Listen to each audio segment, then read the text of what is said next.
اداره نشریه روسی ایزوستیا رویخط پوره آوازخوانها، ژورنالیستان و کارمندان ساحه فرهنگ اوکراین را که از حق ورود به قلمرو روسیه تا سال 2072 یعنی برای 50 سال محروم کرده شدن نشر کرد. در این رویخط سیاسی و یک نماینده فرهنگ اوکراین از جمله برندگان برنامه مشهور اریول ایریشکا، اندری بدنیاکوف و نیکولای سریوگا، مجری برنامه تلویزیونی میرنا ایزنانکو دمیتری کاماروف، آوازخوان‌های شناخته اوکراین الکسی پاتاپوف و آناستاسیا کامنسکیخ یا دوئت پاتاپ و ناستیا، سویتلانا لابادا، دمیتری ماناتیک، سویاتسلاو واکارچوک، اندری دانیلکا، همچنین هنرپیشه سینما میلا سافسکایا شامل کرده شدند. ایزوستیا قبلا خبر داده بود که مجری سابق برنامه اریول ایریشکا، ویدیو بلاگر اوکراین آنتون پیتوشکین را نیز برای 50 سال از حق ورود به روسیه محروم کردند. مقامات مسکو رسما در این باره یگان شرح ندادند، ولی سبب از حق ورود به روسیه محروم کردن این ستاره های اوکراین می تواند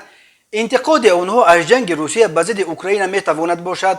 روسیه روز 24 فوریه سال 2022 عملیات حربیش به ضد اوکراین آغاز کرد. طی قریب 2 ماه زدوخوردها بین نیروهای دو کشور از هر دو طرف چندین هزار نفر کشته شدند. اوکراین اخیراً علاقت حدود 3000 نظامیش را در جنگ با روسیه تصدیق کرد. روسیه بعد 6 روز اول جنگ هلاکت 498 نظامیش را در اوکراین تصدیق کرد، ولی بعد ماه مارت همه گونه معلومات درباره تلفاتش را مور مخفی گذاشته است.